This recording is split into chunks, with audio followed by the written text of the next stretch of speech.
대한민국 헌정 사상 가장 까칠한 정치인. 예. 보시면은 머리부터 발끝까지 까칠까칠 써 있어요. 이분한테 질문을 잘못하면 혼납니다. 의외로 부드러운 구석도 있어요. 예. 이분이 뭘 물었는데 답변을 잘못해도 혼나요. 가만히 있어도 혼나. 떠들어도 혼나고. 예. 어쨌든 혼나게 돼 있어요. 이분을 만나면. 예. 그래서 분명 우리 편이 맞는데 왠지 어둠의 세력 같은. 분명히 우리 편의 맏형인데 뭔가 어둠의 세력이 아닌가? 이분은 무서워요. 기자들도 굉장히 무서워하는 분이고 인터뷰 하다가 기자들 혼나는 경우가 많이 있습니다. 질문이 마음에 안 들면 인터뷰 안 해! 이러고 나가시기도 하고. 네, 중간에 이분 기자뿐만 아니라 장관도 많이 혼났고요. 네, 많은 분들이 혼났습니다. 그래서 워낙 까칠해가지고 저희가 잘 모시기 힘들었는데 지금 시국이 하도 엄중하잖아요. 네? 그래서 웬만한 분들은 대답할 수 없는 정국이 벌어지고 있단 말이죠. 근데 이분이 직접 선거를 때도 진 적이 없어요. 네. 오래전부터 까칠하셨어요. 이해찬 전 총장 모시겠습니다.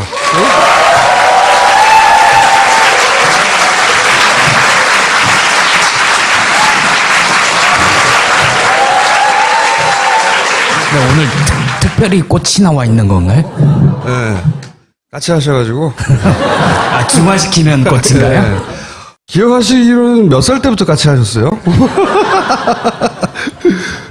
까칠하지 않은데 왜 자꾸 까칠하다고 그래요? 아무도 믿지 않아요, 그거는. 예? 사모님이 오셨는 건데. 아니, 실제 사모님도 오셨어요. 네. 사모님한테 제가 같이 내려가서 보자. 네, 오늘 그랬더니 촛불 집회 나가려고 같이 조치원에서 올라왔어요. 아니, 제가 사모님한테 같이 내려가서 보자고 그랬더니, 그 양반 하는 건 난 안 봐요. 그러더니. 대통령은 안 하신 거죠, 그냥? 2007년도에 당내 경선에서 떨어졌어요. 아니, 그러니까, 보면은, 장관부터 총리, 국회의원은 막 수없이 하셨고, 근데 대통령은 안 하신 거예요? 대통령은 아무나 하는 게 아니에요, 그건 대통령으로서 타고난 팔자가 있어요. 팔자가 있어야지 아무나 할 수 있는 건 아니에요. 아, 하기를 하시려고 했구나. 분수를 알았죠. 제가 안 된다는 걸 알고서. 네. 자, 제가 모신 이유는 뭐냐면, 하기 어려운 이야기들이 있어요. 당내 누구도. 예를 들어서 이제 선거 이야기 중에 민주당 얘기부터 한번 해볼게요.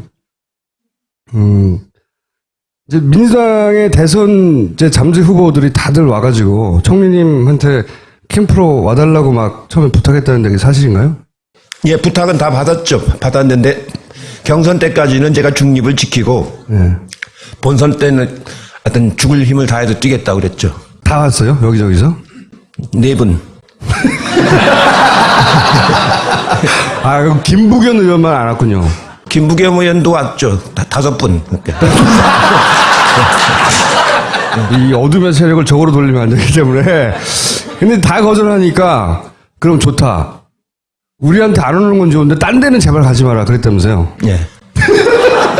자, 그러면 요즘 이렇게 핫해졌다가 잠시 주춤하는 안희정 도지사는 지금 뭘 잘하고 있고, 뭘 잘못하고 있는 겁니까? 안희정 지사가 아주 예의가 바르고 말을 겸손하게 잘하고 그래서 충청도 스타일로 아주 평이 좋습니다. 굉장히 좋고 공부도 아주 많이 했고 도지사 하면서 아주 좋은 성과도 많이 냈고 근데 이제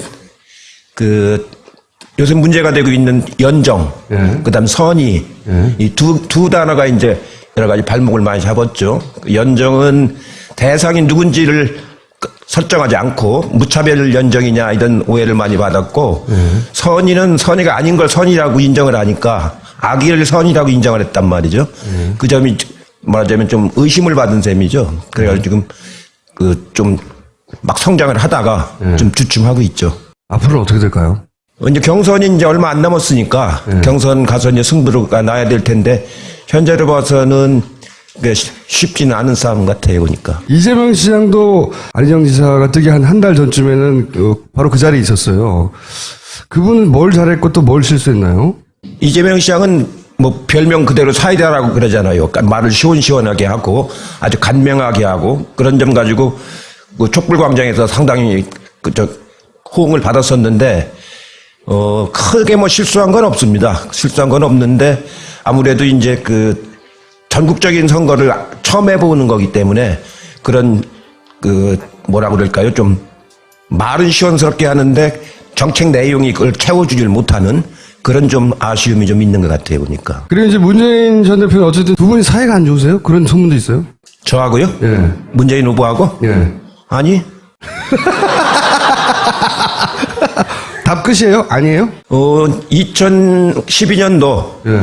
정치를 안 하시겠다는 분을 이제 청와대 끝나고 나서 이제 부산에 가 있었잖아요. 그래서 정치 안 하시겠다는 분을 그 정치권으로 다시 끌고 들어와가지고 국회의원 후보도 하고 나중에 대선 후보도 나가고 하는 거를 만드는데 제가 1등 공신입니다. 나쁜 일을 하셨네요. 아니, 그 이후에 지난 대선 직전에 왜, 당시 이제, 물러나셨잖아요. 그때, 선대위원장이었던가요? 그때 당대표였는데. 당대표였는데 이제 단일화를 하기 위해서는 이제 당대표 자리를 비워놔라 뭐 그런 요구가 있어가지고. 그게 요구 어디서 왔고, 그때 그래서 사이가 안 좋아졌다 뭐 이런 얘기도 있었는데. 아니요. 처음엔 제가 이제 제가 그래도 당대표를 맡고 있어야 이번 선거를 이길 수 있다 이렇게 생각해서 처음에는 거절을 했는데 또 이제 선거 등록 임박해서 또 단일화를 해야 되니까 그 당대표를 좀 사임을 해야 되겠다는 요구가 있어서 잘못하면 저로 인해서 단일화가 안 돼버리면 곤란하잖아요. 그래서 그때 이제 그 사임을 했죠. 사임을 했는데 지나고 나서 지금 생각해 보면은 제가 사임을 안 하고 끝까지 당을 끌고 갔어야 되는데 지금은 좀 제가 잘못 판단했다 이렇게 생각을 하고 있습니다. 없는데 이제 국민의당 얘기도 하면 대선 직전에 혹시 두 당이 뭐 어떤 식으로 연다든가 그런 가능성은 없을까요? 이제는 국민들이 그런 식 연대를 원하는 것 같지는 않아요. 이제 전에도 제가 말씀을 드렸는데 후보자 단일화, 뭐 당 간의 연합 이런 건 이제 너무 진부한 거고 오히려 유권자 단일화, 유권자가 스스로 맞은 하나의 후보로 통일하는 그런 유권자 단일화가 오히려 훨씬 더 한층 더 격조가 높은 유권자의 시대를 만들어가는 그런 그 결과를 가져올 것 같아요. 그래서 민주당하고 국민의당이 원래 한 뿔에서 나왔으니까 나중에 결국은 선거가 막판으로 치닫으면 연대할 수 있다 이런 전망도 있는데 그렇지는 않을 것이다. 지금으로 와서는 그런 걸 하는 걸 국민들이 원치 않는 것 같아요. 당당하게 스스로 당선이 되라. 그리고 나중에 국가를 끌어갈 때는 같이 해도 좋은데 선거 때까지 그런 말하자면은 인위적인 단일화 이런 거는 이제는 식상해진 것 같아요. 안철수 의원은 뭘 잘했고 뭘 잘못했나요? 그분은 제가 친하질 않아요. 잘 몰라요. 아니 친하진 않으신데 이제 오랜 내공으로 이렇게 살펴봤을 때 이런 건 잘하고 있고 이건 좀 아쉽네 이런 건 있을 수 있지 않습니까? 그분 책을 제가 한번 봤는데요. 지난번 대선 나왔을 때 책을 이렇게 보니까 정책이 그렇게 천착돼 있는 정책이 아니고 맞아요. 신문으로 말하면 그 제목용으로 이렇게 돼 있는 이제 그런 정도인데 저도 이제 정치도 오래 하고 해보지만 정치라는 건 굉장히 복잡한 겁니다. 굉장히 복잡하고 막 살아있는 생물이라고 하잖아요. 수시로 막 변해가고 그래서 피상적으로 알아가지고서는 능동적으로 대처를 못하는 거거든요. 정치야말로 제가 해본 일 중에서 제일 어렵고 복잡한 게 정치입니다. 너무 단순하게 생각하시는 경향이 있지 않은가 싶어요. 그분이 예. 좋은 점도 하나 말씀해 주셔야지 그래도. 좋은 점은 여러 가지 뭐 새로운 분야를 개척하는 그런 바이러스를 개척해서 하는 바이러스를 개척. 자 그러면 국민의당에서는 누가 말해도 이제 박지원 원내 대표죠 이제 대표가 당을 분위기를 주도해 가잖아요. 그분은 어떤 분이고 이번 대선에서는 어떤 역할을 하게 될지 뭘 조심해야 됩니까? 글쎄요. 지금 국민의당이 호남인들한테 그렇게 많은 지지를 못 받고 있기 때문에 그런 개별 목소리로 하는 역할은 크게 작용을 못하고 그 대선이라고 하는 국민들의 감동을 얻을 정도로 진정성을 가지고 해야 되거든요. 그 진정성이 없이 그냥 입으로 하는 것은 영향을 크게 못 주기 때문에 저는 뭐 그렇게 의미 있게 생각은 안 합니다. 아니 그래도 박지원 대표는 한때 친하셨잖아요. 그래서 아니 지금도 개인적으로 아주 친하죠. 개인적으로 아주 친하고 그런데 요즘에 와서 이제 최근에 촛불 집회 이후부터 그 탄핵 때 이렇게 말씀하시는 거라든가 하는 거 보면은 국민들한테 큰 신뢰를 받기 어려운 그런 측면이 좀 있습니다. 특히 문재인 대표를 무지 씹으시는 것 같은데 박지원 대표는 거의 매일매일. 예, 매일 그거야 뭐 이제 문재인 대표 지금 대선 주자로서 제일 앞서 나가고 있고 또 지난번 당대표 선거 때 박지원 대표가 아주 근소하게 졌지 않습니까? 예, 그런 거에 대한 좀 아쉬움도 있고 이제 그러겠죠. 예. 뒤끝인가요? 뒤끝이라는 건 아니고 이 정치인은 뒤끝으로 하는 사람은 꼭 집니다. 그건 아니고 다만 이제 말하자면 지난번 굉장히 열심히 대표 선거를 했는데 근소하게 졌거든요. 그거에 대한 아쉬움은 굉장히 강한 것 같아요. 평소에 저한테 얘기하는 것도 보면은 그때 제가 문재인 대표를 이제 좀 지지를 했는데 그거에 대해서 저한테도 왜 그런 걸 했느냐고 막 하지만 그건 뒤끝은 아니다. 자, 그럼 자유한국당 얘기를 또 해볼게요. 간단하게. 황교안은 어떻게 될까요? 이제 뭐 제가 보기에는 얼마 안 남았죠. 2달. 이제 한 2달 남은 셈이죠. 출마합니까? 출마하면 참 좋죠. 참 좋죠. 예, 출마하면은 여권 스스로가 이제 뭐 이렇게 분열이 되는 거기 때문에 하면 우리로서는 선거가 훨씬 더 좋아질 텐데 제 생각으로는 한 국가의 총리를 맡았던 사람이 또 대통령의 권한을 대행한다는 사람이 그 뻔히 보는 상황에서 국가를 이렇게 또 대행을 맡기고 출마한다는 건 도리가 아니죠. 도리가 아니고 그거는 이명박 때는 4대강 사업으로 하청을 막 주더니 박근혜 대통령은 이제 국가 운영을 가지고 하청을 주고 또 하청을 주고 그러는 거 아닙니까? 예, 그거는 도리가 아닙니다. 예. 근데 그쪽에 계신 분들이 보통 도리, 상식 이런 거를 좀 뛰어넘는 분들이잖아요.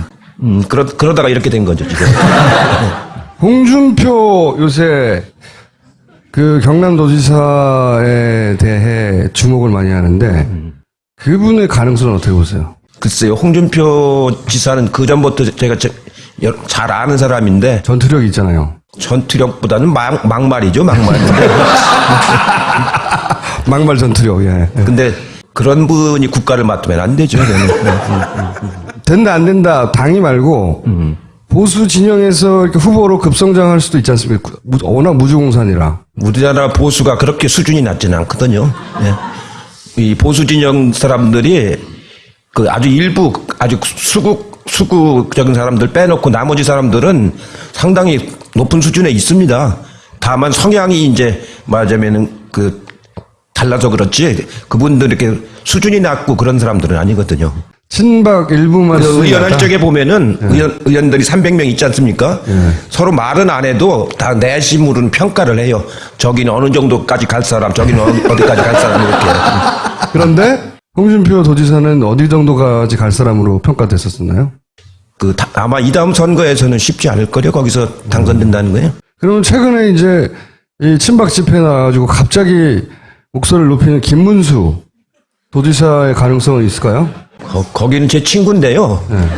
네, 대학교 때부터 친구인데 요새는 아마 저희 친구 중에서 그렇게 뭐라 할까요? 망가졌다고 그럴까요? 네, 그런 사람은 없어요. 우리는 70년대 굉장히 학생운동하면서 박정희 밑에서 힘들게 싸워왔기 때문에 그 뭐랄까 일종의 자부심도 있고 자존심도 있고 그래서 그런 거에 대한 만약 자기의 그 어떤 역사적인 행위 이런 거에 대해서 굉장히 뭐라 그럴까 자부심을 가지고 살아왔거든요. 그런 점에서 김문수 전 경기지사죠. 좀 안타깝죠. 저하고 아주 친한 친구입니다. 하지만 많이 망가졌다. 회복이 안 될 것 같죠? 이미 도를 지났죠, 이제도. 이번에도 처음에는 탄핵을 해야 된다고 그렇게 강하게 주장했잖아요. 그렇죠. 그러다가 요새는 반대 집회에 와서 막 또 거꾸로 주장을 하지 않습니까? 왜 그럴까요? 그게 이제 뭐랄까요? 정신줄을 놓으면 그렇게 되죠.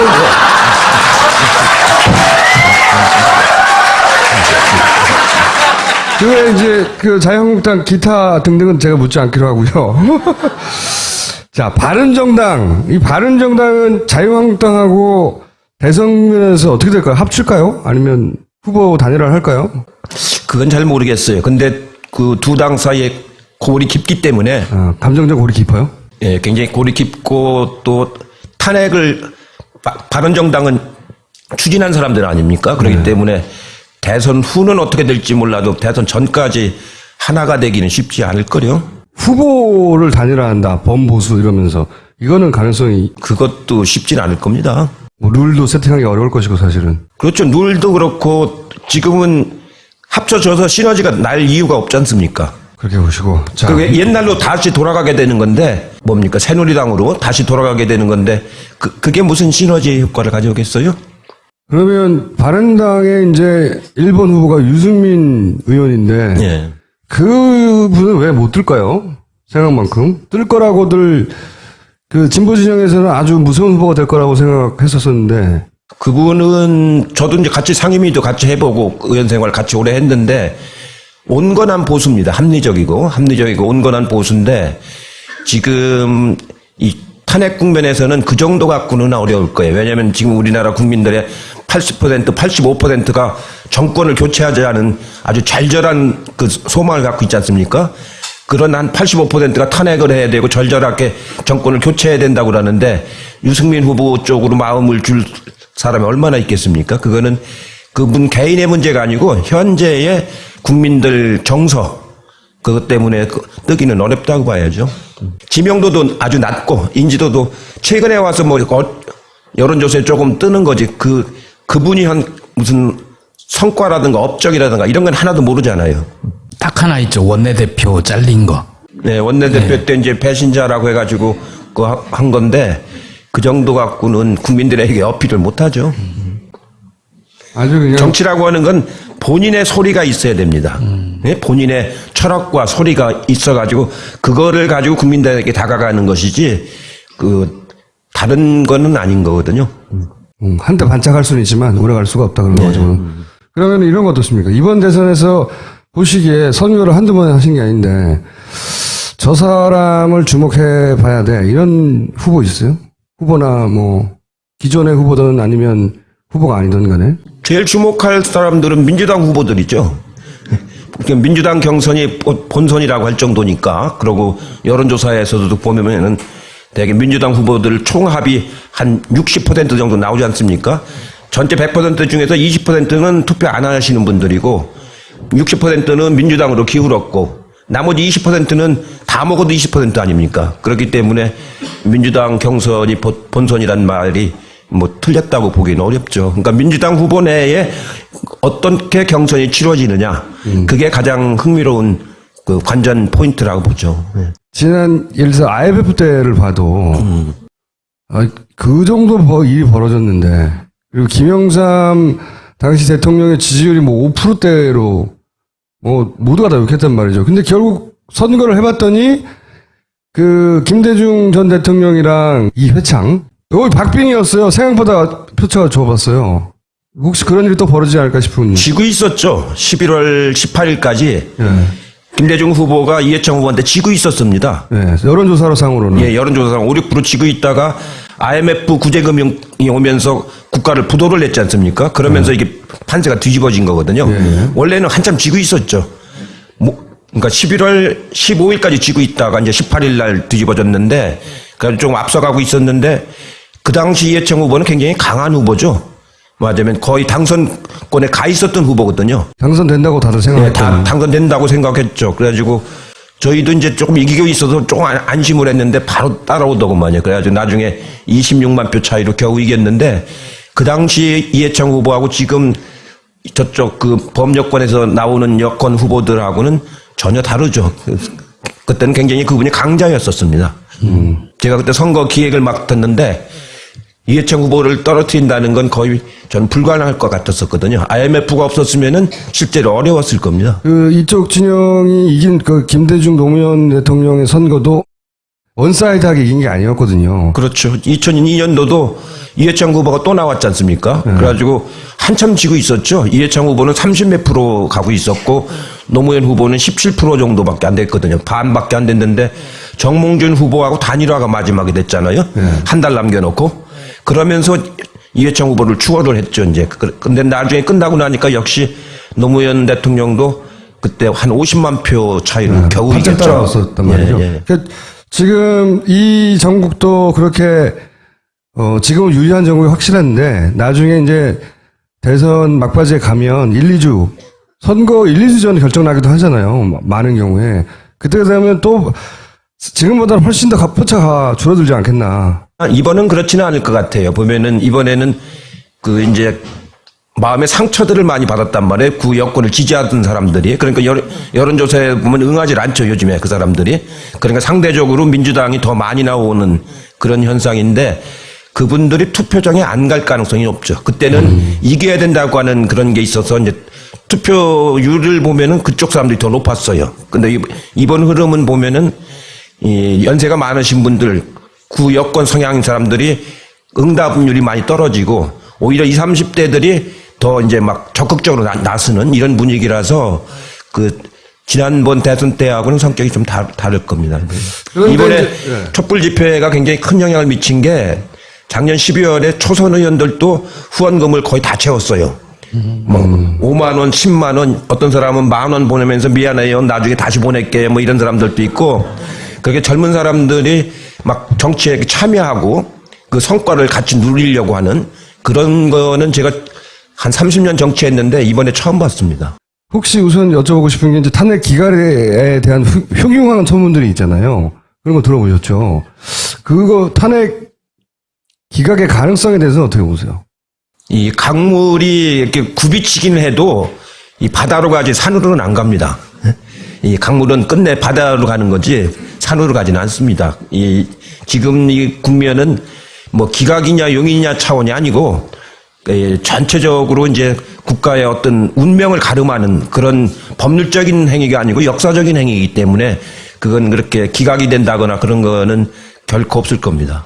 만에 하나 100만 분의 1 그렇게 벌어지면 그동안 어떻게 해야 돼요? 일반 국민들은? 일반 시민들은? 이게 황당한 일이 벌어지면? 그 믿음을 가지세요. 믿음을.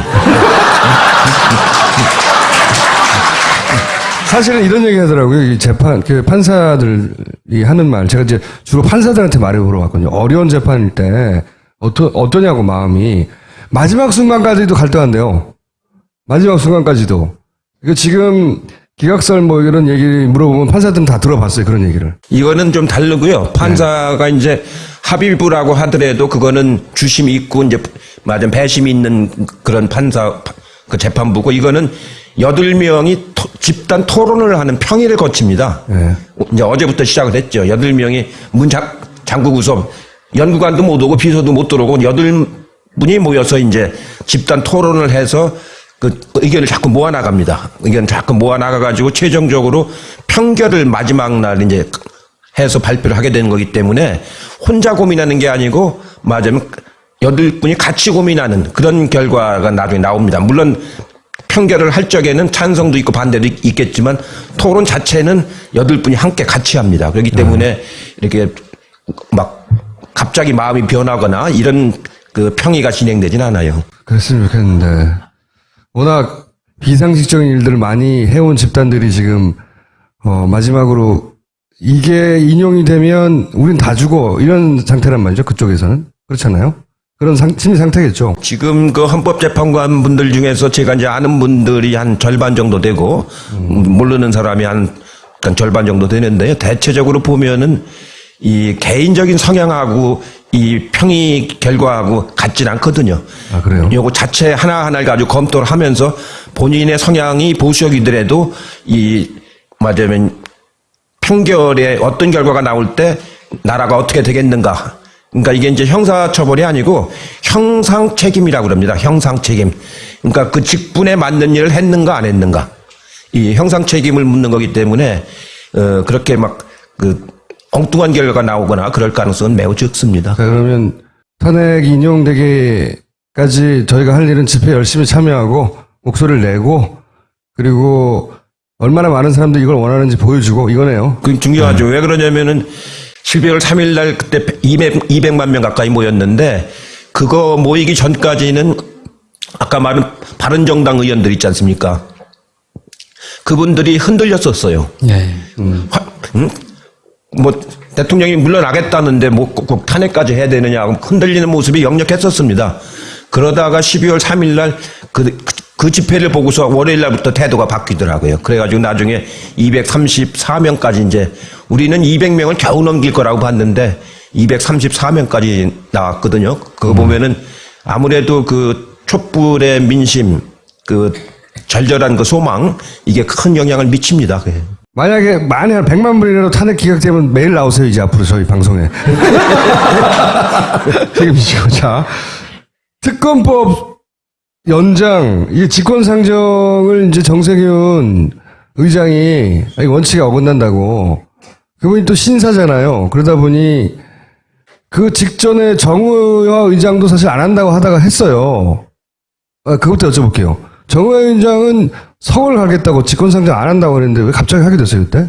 글쎄, 정 의장이 그때 자기 절대로 그 직권상정은 없다. 그 성을 바꾸더라도 자기는 안 하겠다. 근데 그렇게 하길래 상당히 결연한 의지를 가지고 있구나 했는데 그때 그 국정원장이 국회를 와가지고 한 30분간 그 정 의장 방에서 만났어요. 만나고 나서 국정원장 돌아간 뒤에 한 20분 후에 테러방지법은 지금 국가가 비상사태이기 때문에 상정한다고 태도를 이렇게 바꿨거든요. 국정원장. 30분 동안 국정원장이 정 의장한테 무슨 말을 했는지는 아무도 지금 모르죠. 두 사람만 알죠, 두 사람만. 혼나고 싶어 그랬을까요? 한번 털어봐. 아니 국회의장도 모르는 비상사태가 몰래 벌어지고 있었나? 근데 국회에서는 사이렌 한 번도 안 울렸거든요. 그러면 정세균 의장도 국정원장을 보내야 됩니까? 아니 어떻게 해야 되나요? 정치 짬밥은 지금 총리님이 더 높잖아요, 정세균 의장보다.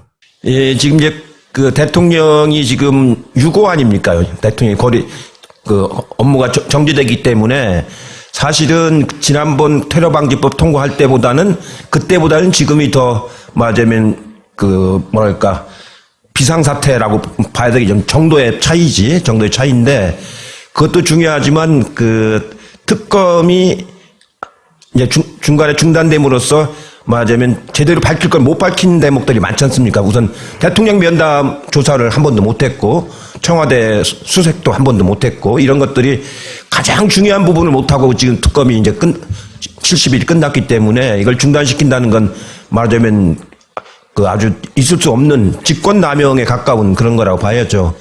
더군다나 그 사유 중에서 보면은 특검이 살아있으면은 대통령 선거에 영향을 준다. 그냥 30일 동안 살아있는 거 아닙니까? 특검이 추가로 더 한다면. 그러면 대통령이 지금 탄핵된다는 전제하에 얘기를 하고 있는 거 아니에요. 대통령이 탄핵된다는 얘기는 국정농단을 했기 때문에 더더구나 철저하게 수사를 해야 될 거 아닙니까? 그걸 막겠다는 얘기이거든요.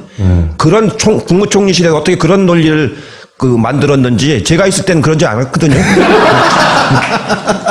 그건 논리가 아니잖아요. 말이 안 되는 소리 아니에요. 네, 앞뒤가 안 맞죠. 네. 일단 총리님이 국회의장이다. 그러면 직권상정 하시겠어요? 네, 저는 합니다. 네. 이거는 역사를 바로잡는 일이기 때문에 무슨 그 자그만 그 국회법의 문제가 아니고 역사를 바로잡는 정의를 세우는 일이기 때문에 그건 정치적인 책임을 져야 되는 일입니다. 그거는 무슨 법리라든가 여론이라든가 이런 차원으로 접근해서는 안 되고 내가 이 나라의 역사와 기강을 바로 잡겠다. 이렇게 해야 되는 거죠. 지난번에 추미애 대표가 이 자리에 오셔가지고 정세균 의장께서 직권상정 하시지 않겠습니까? 이러고 믿으라고 하고 가셨거든요. 이 처음 보는 일인데 이 새누리당을 제외하고 자유한국당을 제외하고는 다 몰려가서 직권상정 하라고 당대표하고 원내대표 갔어요. 그래도 안 한단 말이죠, 이 양반이. 어떻게 하면 할까요? 그건 이제 본인의 성향이 이제 그런데 좀 더 이제 국가의 지도자로서 책임감 있는 그런 마음을 가져야죠. 그 마음을 어떻게. 대통령의 직무가 정지된 적이 언제 있습니까? 우리나라에서. 네. 옛날 그 이승만 대통령 때 빼놓고는. 그러니까 하야했지 않습니까? 그런 적이 그거보다 더 큰 국가적인 비상사태가 어디가 있어요. 응?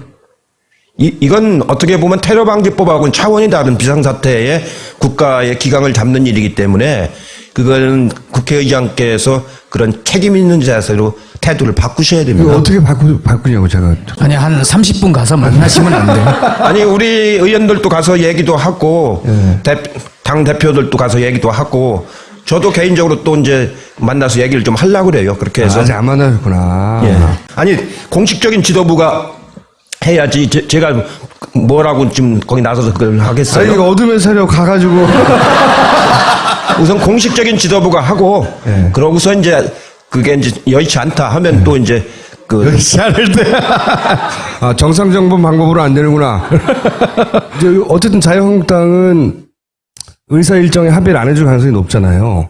그러면. 그러니까 직권상정이 필요한 거죠. 그렇죠. 거기서 의사일정 합의해주면 직권상정이 필요가 없죠. 왜냐하면 그 국무총리 탄핵은 대통령 탄핵하고 달라서 대통령은 과반수 이상이 발의를 하고 3분의 2 이상, 200명 이상이 찬성을 해야 이제 탄핵이 되는 건데 국무총리는 3분의 1 이상이, 그러니까 100명 이상이 발의를 하고 우리 당만으로도 발의는 할 수 있어요. 거기에 또 이제 과반수가 찬성하면 탄핵이 되는 거거든요. 네, 탄핵도 엮여 있죠. 그게 좀 이론이 있지 않나요? 대통령 권한대행이기 때문에. 아니, 헌재로 그게 가야 아니고 된다. 권한대행이라는 직함은 없습니다. 지금 임의를 쓰고 있는 거예요. 헌법에 보면은 대통령과 국무총리와 국무위원만 있는 거지 예. 직무대행이라는 건 없고 대통령이 권위될 시에는 국무총리가 대행한다. 대통령의 권한을 대행한다. 서술형으로 되어 있습니다. 명패에 보면 대통령 권한대행 이렇게 써서 명패를 이렇게 놨던데 그거는 불법입니다. 저거는. 그 양반은 시계도 만들었죠. 네, 시계도 그렇게 했는데 시계도 그렇게 했대요. 그거는 저도 권한대행을 여러 번 할 뻔했지 않습니까? 그 보면 헌법에 직함이 없어요, 없어.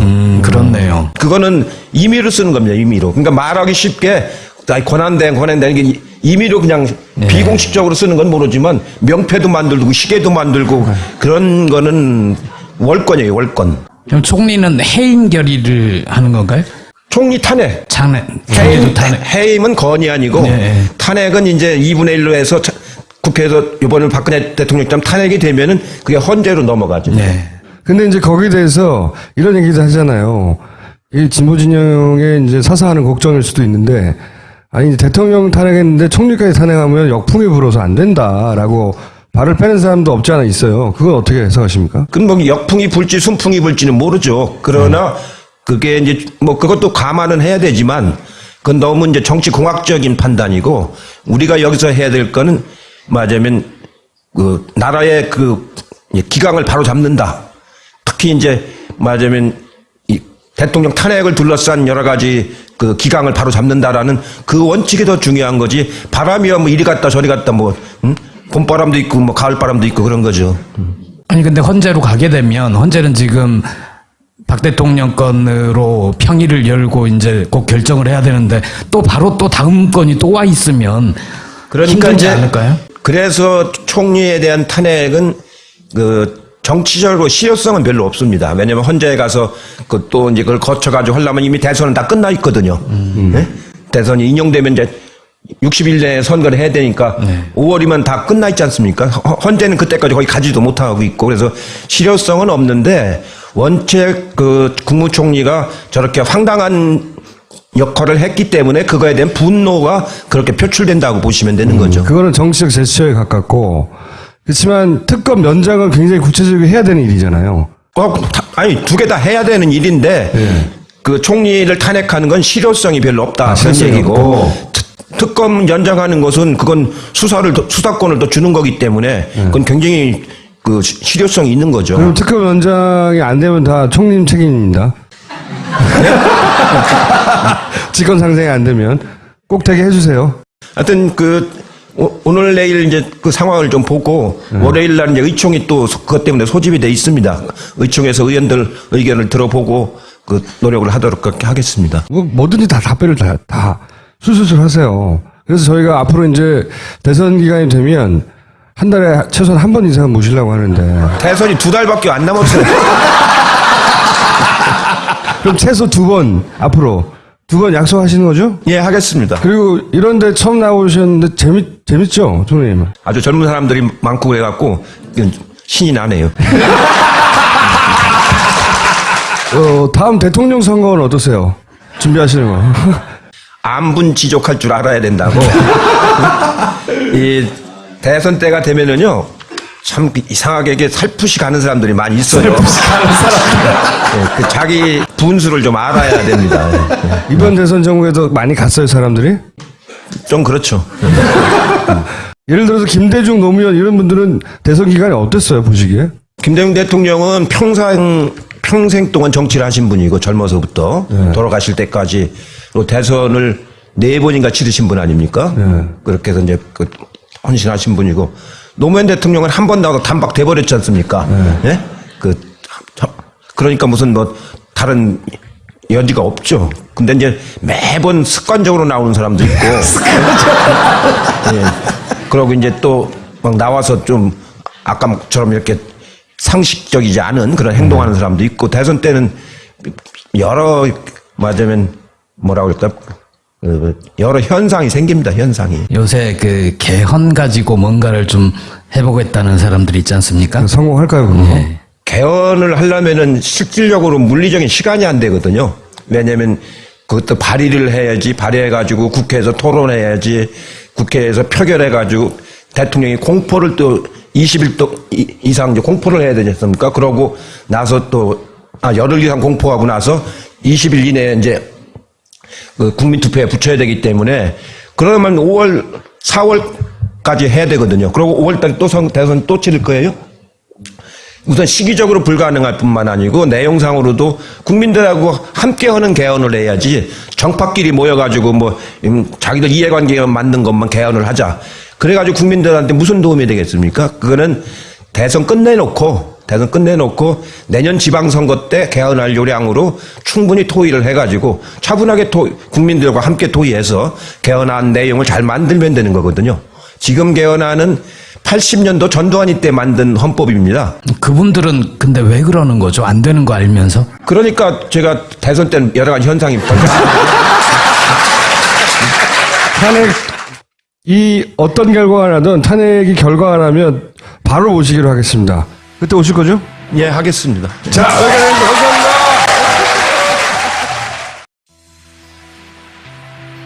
대한민국 헌정 사상 가장 까칠한 정치인. 예. 보시면은 머리부터 발끝까지 까칠까칠 써 있어요. 이분한테 질문을 잘못하면 혼납니다. 의외로 부드러운 구석도 있어요. 예. 이분이 뭘 물었는데 답변을 잘못해도 혼나요. 가만히 있어도 혼나. 떠들어도 혼나고. 예. 어쨌든 혼나게 돼 있어요, 이분을 만나면. 예. 그래서 분명 우리 편이 맞는데 왠지 어둠의 세력 같은. 분명히 우리 편의 맏형인데 뭔가 어둠의 세력이 아닌가, 이분은? 무서워요. 기자들도 굉장히 무서워하는 분이고 인터뷰 하다가 기자들 혼나는 경우가 많이 있습니다. 질문이 마음에 안 들면 인터뷰 안 해! 이러고 나가시기도 하고. 네, 중간에. 이분 기자뿐만 아니라 장관도 많이 혼났고요. 예, 많은 분들이 혼났습니다. 그래서 워낙 까칠해가지고 저희가 잘 모시기 힘들었는데 시국이 하도 엄중하잖아요. 예? 그래서 웬만한 분들은 대답할 수 없는 정국이 벌어지고 있단 말이죠. 근데 이분이 직접 선거를 때도 진 적이 없어요. 예. 오래전부터 까칠하셨어요. 이해찬 전 총장 모시겠습니다.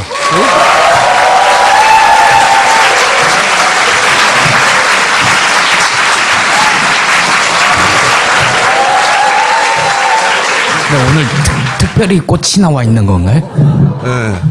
까칠하셔가지고. 아, 중화시키는 꽃인가요? 네. 기억하시기로는 몇 살 때부터 까칠하셨어요? 까칠하지 않은데 왜 자꾸 까칠하다고 그래요? 아무도 믿지 않아요, 그거는. 예? 사모님이 오셨는 건데. 실제 사모님도 오셨어요. 네. 사모님한테 제가 같이 내려가서 예, 보자고. 오늘 했더니 촛불 집회 나가려고 같이 조치원에서 올라왔어요. 아니, 제가 사모님한테 같이 내려가서 보자고 그랬더니, 그 양반 하는 건 난 안 봐요. 대통령은 안 하신 거죠, 그냥? 2007년도에 당내 경선에서 떨어졌어요. 아니, 그러니까, 보면은, 장관부터 총리, 국회의원은 뭐 수없이 하셨고, 근데 대통령은 안 하신 거예요? 대통령은 아무나 하는 게 아니에요, 그건 대통령으로서 타고난 팔자가 있어요. 팔자가 있어야지 아무나 할 수 있는 건 아니에요. 아, 하기를 하시려고 했구나. 분수를 알았죠. 제가 안 된다는 걸 알고서. 네. 자, 제가 모신 이유는 뭐냐면, 하기 어려운 이야기들이 있어요. 당내 누구도. 예를 들어서 이제 선거 이야기 중에 민주당 얘기부터 한번 해볼게요. 하시겠다는 분을 그 정치권으로 다시 끌고 들어와가지고 국회의원 후보도 하고 나중에 대선 후보도 나가고 하는 거를 만드는데 제가 1등 공신입니다. 나쁜 일을 하셨네요. 아니, 그 이후에 지난 대선 직전에 왜, 당시 이제, 물러나셨잖아요. 그때, 선대위원장이었던가요? 그때 당대표였는데 당대표 참, 당대표였는데 이제 단일화를 하기 위해서는 이제 당대표 자리를 비워놔라 뭐 그런 요구가 있어가지고 그게 요구 어디서 왔고, 그때 그래서 사이가 안 좋아졌다 뭐 이런 얘기도 있었는데. 아니요. 그 처음엔 제가 이제 제가 그래도 당대표를 맡고 있어야 이번 선거를 이길 수 있다 이렇게 생각해서 처음에는 거절을 했는데 또 이제 선거 등록 임박해서 또 단일화를 해야 되니까 그 당대표를 좀 사임을 해야 되겠다는 요구가 있어서 잘못하면 저로 인해서 단일화가 안 돼버리면 곤란하잖아요. 그래서 그때 이제 그 사임을 했죠. 사임을 했는데 지나고 나서 지금 생각해 보면은 제가 사임을 안 하고 끝까지 당을 끌고 갔어야 되는데 지금은 좀 제가 잘못 판단했다 이렇게 생각을 하고 그럴 수 있습니다. 없는데, 이제 국민의당 얘기도 하면, 대선 직전에 혹시 두 당이 뭐 어떤 식으로 연다든가 그런 가능성은 없을까요? 이제는 국민들이 그런 식 연대를 원하는 것 같지는 않아요. 이제 전에도 제가 말씀을 드렸는데 후보자 단일화, 당 간의 연합 이런 이제 너무 진부한 거고 오히려 유권자 단일화, 유권자가 스스로 맞은 하나의 후보로 통일하는 그런 유권자 단일화가 오히려 훨씬 더 한층 더 격조가 높은 유권자 시대를 만들어가는 그런 그 결과를 가져올 것 같아요. 그래서 민주당하고 국민의당이 원래 한 뿔에서 나왔으니까 나중에 결국은 선거가 막판으로 치닫으면 연대할 수 있다 이런 전망도 있는데 그렇지는 않을 것이다. 지금으로 와서는 그런 걸 하는 걸 국민들이 원치 않는 것 같아요. 당당하게 스스로 당선이 되라. 그리고 나중에 국가를 끌어갈 때는 같이 해도 좋은데 선거 때까지 그런 말하자면은 인위적인 단일화 이런 거는 이제는 식상해진 것 같아요. 안철수 의원은 뭘 잘했고 뭘 잘못했나요? 그분은 제가 친하지 않아요. 잘 몰라요. 아니, 친하진 않으신데 이제 오랜 내공으로 이렇게 살펴봤을 때 이런 건 잘하고 있고 이건 좀 아쉽네 이런 건 있을 수 있지 않습니까? 그분 책을 제가 한번 봤는데요. 예. 지난번 대선 나왔을 때 책을 이렇게 보니까 정책이 그렇게 천착돼 있는 정책이 아니고 맞아요. 신문으로 말하면 그 제목용으로 이렇게 돼 있는 이제 그런 정도인데 저도 이제 정치도 오래 하고 해보지만 정치란 이제 민주당의 대선 이제 잠재 후보들이 다들 와가지고 총리님한테 캠프로 와달라고 막 처음에 부탁했다는데 그게 사실인가요?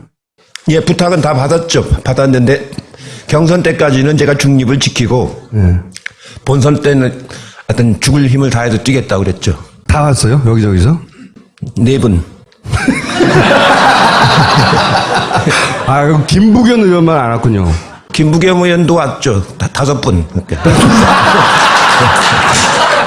이 어둠의 세력을 적으로 돌리면 안 되기 때문에. 근데 다 거절하니까, 그럼 좋다. 우리한테 안 오는 건 좋은데, 딴 데는 제발 가지 마라. 그랬다면서요. 예. 자, 그러면 요즘 이렇게 핫해졌다가 잠시 주춤하는 안희정 도지사는 지금 뭘 잘하고 있고, 뭘 잘못하고 있는 겁니까? 안희정 지사가 아주 예의가 바르고, 말을 겸손하게 잘하고, 그래서 충청도 스타일로 아주 평이 좋습니다. 굉장히 좋고, 공부도 아주 많이 했고, 도지사 하면서 아주 좋은 성과도 많이 냈고, 근데 이제, 요새 문제가 되고 있는 연정, 그 다음 선의, 이 두 단어가 이제 여러 가지 발목을 많이 잡았죠. 연정은 대상이 누군지를 설정하지 않고 무차별 연정이냐 이런 오해를 많이 받았고, 선의는 선의가 아닌 걸 선의라고 인정을 하니까 악의를 선의라고 인정을 했단 말이죠. 그 점이 말하자면 좀 의심을 받은 셈이죠. 그래가지고 지금 좀 막 성장을 하다가 좀 주춤하고 있죠. 앞으로는 어떻게 될까요? 이제 경선이 이제 얼마 안 남았으니까 경선 가서 이제 승부가 나야 될 텐데 현재로 봐서는 쉽지는 않은 싸움 같아요, 보니까. 이재명 시장도 안희정 지사가 뜨기 한 달 전쯤에는 바로 그 자리에 있었어요. 그분은 뭘 잘했고 또 뭘 실수했나요? 이재명 시장은 뭐 별명 그대로 사이다라고 그러잖아요. 그러니까 말을 시원시원하게 하고 아주 간명하게 하고 그런 점 가지고 그 촛불광장에서 상당히 호응을 받았었는데 크게 뭐 실수한 건 없습니다. 실수한 건 없는데 아무래도 이제 그 전국적인 선거를 처음 해보는 거기 때문에 그런 그 뭐라 그럴까요? 좀 말은 시원스럽게 하는데 정책 내용이 그걸 채워주질 못하는 그런 좀 아쉬움이 좀 있는 것 같아요, 보니까. 그리고 이제 문재인 전 대표는 어쨌든 두 분이 사이가 안 좋으세요? 그런 소문도 있어요? 저하고요? 예. 문재인 후보하고? 예. 아니. 답 끝이에요? 아니에요? 2012년도 예. 정치를 안 하시겠다는 분을 이제 청와대 끝나고 나서 이제 부산에 가 있었잖아요. 그래서 정치 안 하는 건 굉장히 복잡한 겁니다. 굉장히 복잡하고 막 살아있는 생물이라고 하잖아요. 수시로 막 변해가고 그래서 피상적으로 알아가지고서는 능동적으로 대처를 못하는 거거든요. 정치야말로 제가 해본 일 중에서 제일 어렵고 복잡한 게 정치입니다. 너무 단순하게 생각하시는 경향이 있지 않은가 싶어요. 아, 그분이. 예. 좋은 점도 하나 말씀해 주셔야지, 그래도. 좋은 점은 여러 가지 뭐 새로운 분야를 개척하는 그런 바이러스를 개척해서 바이러스를 개척. 자, 그러면 국민의당에서는 누가 말해도 이제 박지원 원내 대표죠, 이제. 대표가 당을 분위기를 주도해 가잖아요. 그분은 어떤 분이고 이번 대선에서는 어떤 역할을 하게 될지 뭘 조심해야 됩니까? 글쎄요. 지금 국민의당이 호남인들한테 그렇게 많은 지지를 못 받고 있기 때문에 그런 개별 목소리로 하는 역할은 크게 작용을 못하고 그 대선이라고 하는 국민들의 감동을 얻을 정도로 진정성을 가지고 해야 되거든요. 그 진정성이 없이 그냥 입으로 하는 것은 영향을 크게 못 주기 때문에 저는 뭐 그렇게 의미 있게 생각은 안 합니다. 아니 그래도 박지원 대표는 한때 친하셨잖아요. 그래서 아니 지금도 개인적으로 아주 친하죠. 개인적으로 아주 친하고 그런데 요즘에 와서 이제 최근에 촛불 집회 이후부터 그 탄핵 때 이렇게 말씀하시는 거라든가 하는 거 보면은 국민들한테 큰 신뢰를 받기 어려운 그런 측면이 좀 있습니다. 특히 문재인 대표를 무지 씹으시는 것 같은데 박지원 대표는 거의 매일매일. 매일 그거야 뭐 이제 문재인 대표가 지금 대선 주자로서 제일 앞서 나가고 있고 또 지난번 당대표 선거 때 박지원 대표가 아주 근소하게 졌지 않습니까? 그런 거에 대한 좀 아쉬움도 있군요. 그러겠죠. 뒤끝인가요? 뒤끝이라는 건 아니고 이 정치인은 뒤끝으로 하는 사람은 꼭 집니다. 그건 아니고 다만 이제 맞으면 지난번 굉장히 열심히 대표 선거를 했는데 근소하게 졌거든요. 그거에 대한 아쉬움은 굉장히 강한 것 같아요. 평소에 저한테 얘기하는 것도 보면은 그때 제가 문재인 대표를 이제 좀 지지를 했는데 그거에 대해서 저한테도 왜 그런 걸 했느냐고 막. 하지만 그건 뒤끝은 아니다. 자, 그러면 자유한국당 얘기를 또 해볼게요. 간단하게. 황교안은 어떻게 될까요? 이제 뭐 제가 보기에는 얼마 안 남았죠. 2달. 이제 한 2달 남은 셈이죠. 출마합니까? 출마하면 참 좋죠. 참 좋죠. 출마하면은 여권 스스로가 이제 뭐 이렇게 분열이 되는 거기 때문에 하면 우리로서는 선거가 훨씬 더 좋아질 텐데 제 생각으로는 한 국가의 총리를 맡았던 사람이 또 대통령의 권한을 대행한다는 사람이 그 뻔히 보는 상황에서 국가를 이렇게 또 대행을 맡기고 출마한다는 건 도리가 아니죠. 도리가 아니고 그거는 이명박 때는 4대강 사업으로 하청을 막 주더니 박근혜 대통령은 이제 국가 운영을 가지고 하청을 주고 또 하청을 주고 그러는 거 아닙니까? 그거는 도리가 아닙니다. 근데 그쪽에 계신 분들이 보통 도리, 상식 이런 거를 좀 뛰어넘는 분들이잖아요. 그러다가 이렇게 된 거죠, 지금. 홍준표 요새 그 경남도지사에 대해 주목을 많이 하는데 그분의 가능성은 어떻게 보세요? 글쎄요, 홍준표 지사는 그 전부터 제가 잘 아는 사람인데 전투력이 있잖아요. 전투력보다는 막말이죠, 막말인데. 막말 전투력, 예. 근데 그런 분이 국가를 맡으면 안 되죠. 된다 안 된다 당이 말고 보수 진영에서 이렇게 후보로 급성장할 수도 있지 않습니까? 워낙 무주공산이라. 우리나라 보수가 그렇게 수준이 낮지는 않거든요. 예. 이 보수 진영 사람들이 그 아주 일부 아주 수구적인 사람들 빼놓고 나머지 사람들은 상당히 높은 수준에 있습니다. 다만 성향이 이제 말하자면은 그 달라서 그렇지 그분들 이렇게 수준이 낮고 그런 사람들은 아니거든요. 친박 일부만 그 수준이 의원할 낮다? 적에 보면은 의원들이 300명 있지 않습니까? 서로 말은 안 해도 다 내심으로는 평가를 해요. 저기는 어느 정도까지 갈 사람, 저기는 어디까지 갈 사람 이렇게. 그런데 홍준표 도지사는 어디 정도까지 갈 사람으로 평가됐었나요? 아마 이 다음 선거에서는 쉽지 않을 거요. 거기서 당선된다는 거예요. 그러면 최근에 이제 이 친박 집회 나와가지고 갑자기 목소리를 높이는 김문수 도지사의 가능성은 있을까요? 거기는 제 친구인데요. 네, 대학교 때부터 친구인데 요새는 아마 저희 친구 중에서 그렇게 뭐라 할까요? 망가졌다고 그럴까요? 네, 그런 사람은 없어요. 우리는 70년대 굉장히 학생운동하면서 박정희 밑에서 힘들게 싸워왔기 때문에 그 뭐랄까 일종의 자부심도 있고 자존심도 있고 그래서 그런 거에 대한 만약 자기의 그 어떤 역사적인 행위 이런 거에 대해서 굉장히 뭐라 그럴까 자부심을 가지고 살아왔.